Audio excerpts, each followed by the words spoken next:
This is from a long time ago, when there were no cell phones, let alone smartphones, and PCs were not widely used. I was working at the head office of a company when I was suddenly transferred to a regional city, with orders to open a sales office and develop a new market. From then on, every day was a series of hard work, but I managed to set up a sales office, acquire some customers, and sales grew steadily and became profitable. When I was finally relieved from the pressure, I met a young local girl through work, and after dating her for about a year, we got married. I was in my mid-30s at the time, and she was in her mid-20s. My wife was good-looking and good at housework. I was 10 years older than her, and I thought I had the upper ground. But to my surprise, my wife was more aggressive, and I remember being surprised at how quickly things progressed. Upon marriage, we moved out of the single-person apartment we had been living in and rented a single-family home. My wife became a stay-at-home housewife, as most did at the time, and although she had settled down a bit, she still supported me in my work. Things were going well like that for the first 3 years. However, after the next 3 years, a dark cloud suddenly appeared in my life.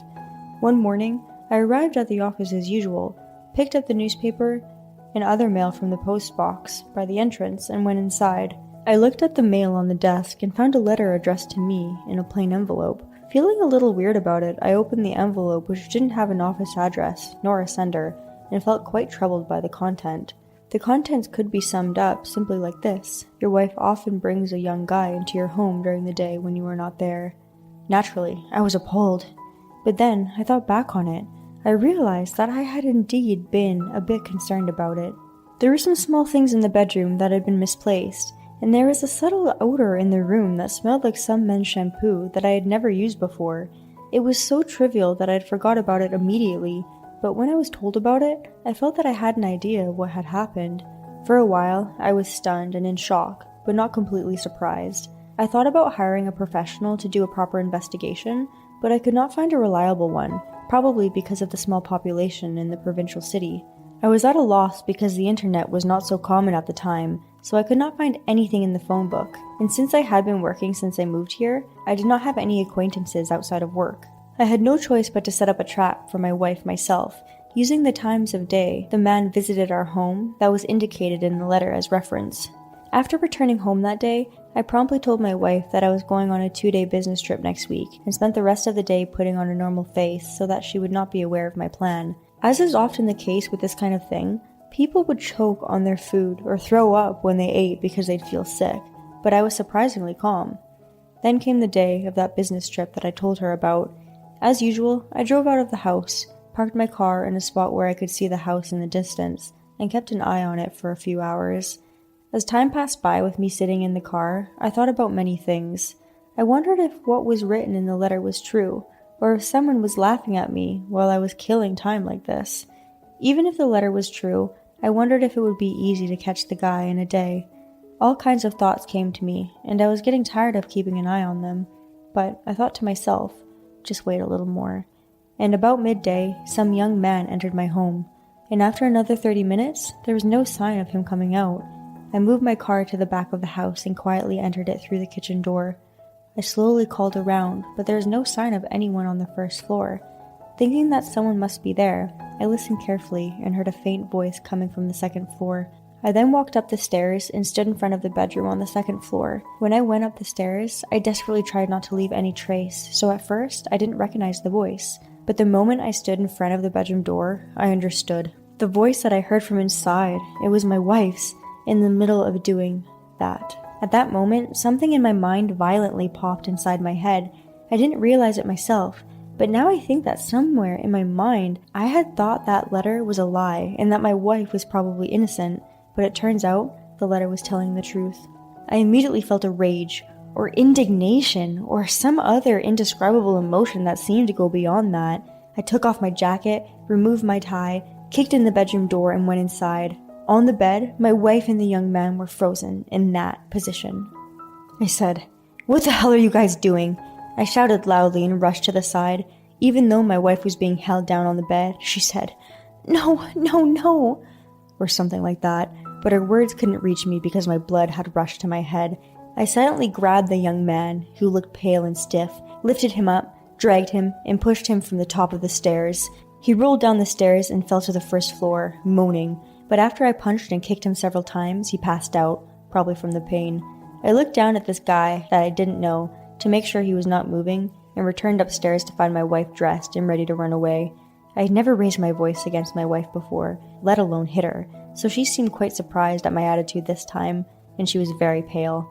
I grabbed my wife and slapped her about a dozen times before asking her why she'd done what she did.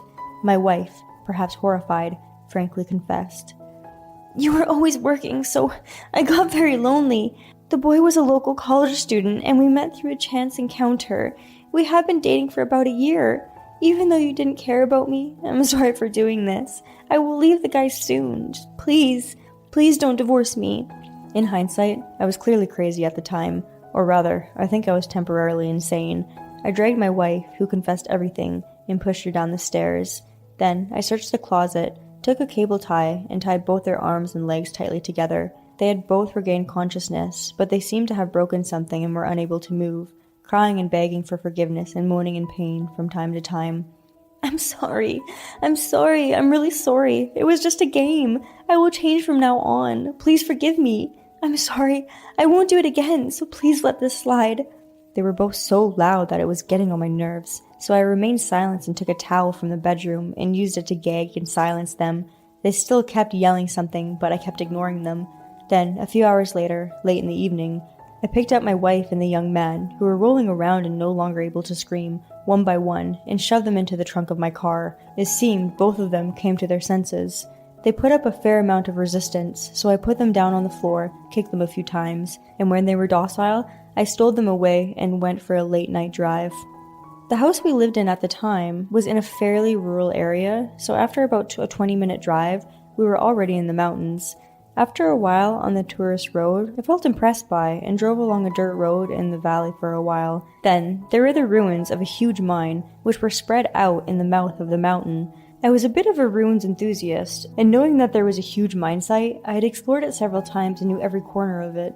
I drove into the decaying building of the huge ruin, stopped the car in front of a hole about 3 meters deep, and let them out of the trunk. Then I said a final goodbye to my wife. "Thank you for living with a boring, workaholic man like me. But I wasn't good enough for you, huh? Please live happily with him from now on." I then dragged them to the edge of the hole and kicked them down into it. Then I dropped their shoes, bags, and a cutter knife to cut the cable ties and left the place. I drove nonchalantly down the road at night and slept like a baby after returning home. I was on vacation leave, so I spent the next 2 days just sleeping, drinking, and sleeping again. And after getting enough sleep, I cleaned and tidied up the messy house. Then, after my vacation, without even much of psychological damage, I went to work as usual. After some time had passed, as my mind recovered from what seemed to be a temporary insanity, I began to think properly about what I had done. My wife and that man will come out of the hole. If they come out, they will call the police, and then my social status and everything else will be over. I was prepared to be arrested at one point, but strangely enough, the police did not come to arrest me for many days after that. In fact, neither my wife nor the young man ever appeared before me again, as if they had vanished from the world, no matter how many months or years passed. Later, when I examined my wife's dressing table, I found various evidence of her affair, including letters and photos she had exchanged with the man. When my wife's parents learned that she was missing, they visited our home. When I showed them all the evidence I had found, they seemed to have understood and left. I think they understood that they had eloped. After a few years, I got a transfer order and I had to move out. Since my wife left, people around me seemed to think that I was a miserable husband who had his wife run away with a young man, but I was relieved when the transfer was decided. Yet, what I was curious about was why still nothing had happened. I kept wondering why, so I revisited the huge abandoned building once before I was transferred. That night, I drove along an endless mountain road, but when I revisited the site, somehow the narrow road had been widened and there were a lot of dump trucks driving around. And when I got there, everything was gone. The mine site in that hole had all disappeared cleanly, and they were in the middle of land development. A sign on the road indicated that a luxury resort hotel was going to be built, and that the land was being cleared for it. Everything had completely disappeared. Where had those two gone? And why hadn't they sued? Or maybe they were still there. I didn't know anymore. And now, decades have passed since then. My body, which had been muscular and toned back then, was now completely wasted. My hair, which used to be dark, is now completely white, reminding me of the years. Now, it has become unclear to me whether it really happened or if it was all a dream. In another 10 years, I may forget everything. I live day by day not knowing if that is a good or bad thing. Thank you for watching. Did you enjoy it? We look forward to seeing you again. Please also subscribe to our channel.